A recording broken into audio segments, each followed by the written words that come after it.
Bueno, yo voy a ser muy rápida porque la verdad que hablaba yo al principio de mi intervención en la inauguración que el encuentro iba a ser intenso y creo que no he defraudado, ¿no? Pero espero que haya sido muy interesante. Son dos temas que nos preocupan y que nos deben ocupar a la Unión General de Trabajadores, que debemos enfrentar y afrontar. Hay un tema como es el amianto, que llevamos ya muchos años trabajando. Se ha hablado mucho del fondo. Del fondo de compensación, de indemnización que llamamos ahora de las víctimas del amianto. Os tengo que comentar que hemos estado a punto de conseguir, si no hubiera sido, creo, por la convocatoria de elecciones, creo que hubiéramos estado muy a punto porque estaba bastante avanzado la creación del fondo de indemnización de compensación para las víctimas del amianto. Nosotros desde la UGT venimos trabajando con las asociaciones de víctimas del amianto. Hemos colaborado en la propuesta de enmiendas a través de los grupos parlamentarios. En la anterior legislatura se demoró mucho, hubo hasta 18 ampliaciones de plazo antes de que se constituyera la ponencia. Cuando finalmente se constituye la ponencia y se debate en el Congreso de los Diputados y podemos, a través de los grupos parlamentarios, insisto, sobre todo con Podemos y el PSOE, podemos presentar las enmiendas, pues tuvimos la mala suerte, tuvimos en este caso sí mala suerte porque lo hubiéramos tenido muy cerca el poder crear ese fondo. Creo que el fondo es algo que venimos reivindicando, que es de justicia, que se merecen las víctimas que están afectadas por el amianto, porque el amianto se dio como la panacea a todo, ¿no? Servía para todo, era ignífugo, era barato, era para poder climatizar las casas, era para aislar, se vendió como algo único. Se tardó muchísimo en prohibir, estamos hablando de 2001, que se hizo efectiva en el 2002, y eso ocasionó que se siguiera fabricando y que se siguiera utilizando, y eso va a generar un problema de salud importante. Y por otro lado, creo que es de justicia que se cree ese fondo, y vamos a seguir, insisto, vamos a seguir trabajando desde la Unión General de Trabajadores, y en cuanto se vuelva a constituir el Parlamento y haya gobierno, vamos a empezar a iniciar los trabajos para que se vuelva a reactivar esa proposición de ley que en su día la hizo el Parlamento Vasco, pero que hoy la puede hacer cualquier grupo una vez que esté constituido el gobierno, para que se les indemnice a estos trabajadores y a las familias, porque no solamente están afectadas los trabajadores, sino incluso las mujeres que lavaban la ropa, los hijos que respiraban esas fibras, o simplemente por estar al lado de una fábrica. Bueno, es un problema de primer orden, y creo que no se les puede abandonar, y creo que es de recibo porque, insisto, muchos de ellos, es duro decirlo, pero se quedan en el camino sin ver justicia y reparación, ¿no? Son procesos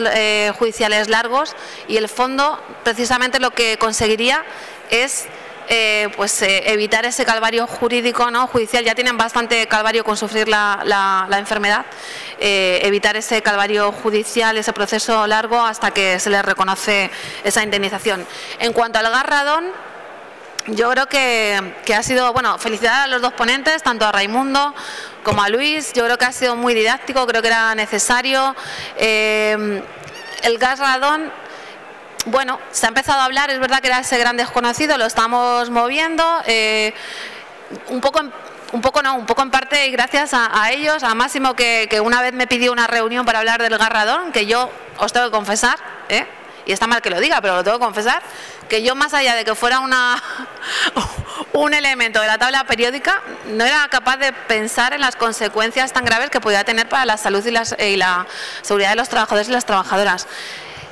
Es vergonzoso, y desde la UGT estamos denunciando el que no se haya traspuesto a tiempo la directiva. Creemos que es fundamental y vamos a seguir impulsando el que se transponga esa directiva europea, que baja los niveles de exposición, pero además no podemos dejarlo en el ámbito del Consejo de Seguridad Nuclear. Tiene